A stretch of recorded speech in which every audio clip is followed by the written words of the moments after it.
నిర్మల్ జిల్లా కేంద్రంలో అంతర్గత రోడ్లు డ్రైనేజీ వ్యవస్థ సరిగ్గా లేక ప్రజలు ఇబ్బందులు పడుతున్నారని బీజేఎల్పీ నేత ఎమ్మెల్యే ఏలేటి మహేశ్వర్ రెడ్డి అన్నారు.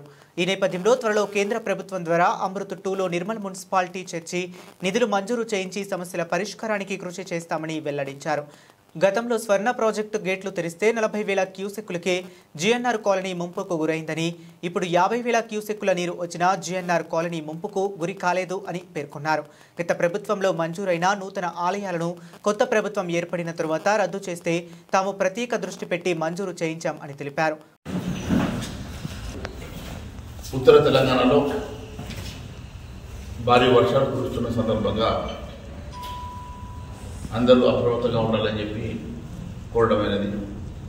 ముఖ్యంగా ఆదిలాబాద్ జిల్లాలో గత 3 రోజుల నుంచి అధికంగా కురుస్తున్న వర్షాల వల్ల కొన్ని ప్రాంతాల్లో పంట నష్టం జరిగిన సంగతి మనం చూస్తూ ఉన్నాం. అదృష్టవశాత్తు నిర్మల్లో మరి ఎక్కడ పంట నష్టం జరిగినట్టు కానీ లేక రోడ్లు డ్యామేజ్ అయినట్టుగా ఇక్కడ కూడా మరి ఇప్పుడు ఒక సమాచారం రాలేదు. ఒక సిద్ధాపూర్ దగ్గర రోడ్డు బ్రిడ్జ్ మీద నుంచి నీళ్లు పోయి ఆ ప్రాంతంలో పోయి సిమెంట్ పోయి స్టీల్ కనపడతా ఉన్నది. దాని వర్గంలో గత ప్రభుత్వం 42 టెంపుల్స్ని మంజూరు చేశారు. మరి ఈ ప్రభుత్వం వచ్చిన తర్వాత టెంపుల్స్ గత ప్రభుత్వం ఇచ్చినటువంటి మంజూరులన్నీ కూడా క్యాన్సిల్ చేశారు.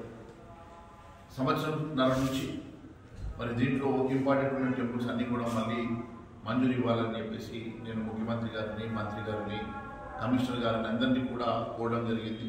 మరి గత సంవత్సరంన్నర నుంచి నేను ప్రయత్నం చేస్తున్న సందర్భంగా మొన్న గత 10 రోజుల క్రితం ఒక 3 టెంపుల్స్ని ఇచ్చారు.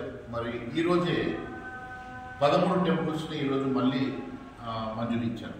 ఇంకొక 16 టెంపుల్ కూడా ఒక వారం 10 రోజుల్లో ప్రాసెస్లో పెట్టించాను. వారం 10 రోజులు ఇంకొక 16 టెంపుల్స్ కూడా వస్తాయి. మరి లక్ష్మణ్ చందాలో మార్కండేయ స్వామి టెంపుల్, లక్ష్మణ్ చంద, కంజర్లో హనుమాన్ టెంపుల్, చామన్పల్లిలో హనుమాన్ టెంపుల్, పొట్టపల్లిలో ఎల్లమ్మ టెంపుల్, దిల్వార్పూర్లో చేయాల్సిందే కరెక్ట్గా పొద్దున్నే పోవడం జరిగింది. మరి దాన్ని కూడా వెంటనే పరిశీలించాలని మరి అధికారం కోవడం జరిగింది. అంతేకాకుండా మొన్న గత సంవత్సరం మీరు చూసినట్లయితే 40,000 క్యూసెక్ నీరు వస్తే జీఎన్ఆర్ కాలనీ ముంపు గురైనటువంటి పరిస్థితి మనం చూసినాం. మరి ఎంతో కాలం నుంచి వాళ్ళు ఇబ్బంది పడుతూ ఉన్నటువంటి సందర్భంలో ప్రతి వర్షాకాలం జీఎన్ఆర్ కాలనీ వాసులందరినీ కూడా అక్కడ నుంచి తరలించి అక్కడ దగ్గర ఉన్నటువంటి స్కూళ్ళల్లో ఇతర ప్రాంతంలో వాళ్ళని ఉంచి వర్షాకాలం అంతా కూడా వారు ఇబ్బంది పడేటువంటి పరిస్థితి చూసినట్లయితే ఎన్ఆర్జీఎస్ మరి ఇతర సిఆర్ఎఫ్ ఇతర ఫండ్స్ సెటిల్తో అక్కడ సీసీ రోడ్లు అభివృద్ధి కార్యక్రమాలు చేయగలుగుతా ఉన్నాం. నిర్మల్కి వచ్చేసరికి మున్సిపాలిటీ పూర్తిగా ఈరోజు అప్పలపాలై మున్సిపాలిటీ నుంచి ₹1 కూడా స్పెండ్ చేసే పరిస్థితి మున్సిపాలిటీ లేకపోవడం, రాష్ట్ర ప్రభుత్వం నుంచి ₹1 కూడా గత 10 సంవత్సరాల నుంచి నేను ప్రభుత్వం నుంచి కూడా ₹1 కూడా మంజూరు రాలేదు. మరి మన ముఖ్యమంత్రి గారు గత అసెంబ్లీ సెషన్స్లో మార్చిలో మాకు ₹50 కోట్ల నిర్మల్ మున్సిపాలిటీకి కావాలని చెప్పి వారిని నేనే పర్సనల్గా రిక్వెస్ట్ చేయడం జరిగింది. వారు 50 కాదన్నా ₹15 కోట్ల ఇస్తారని చెప్పి వారు ఒప్పుకున్నారు.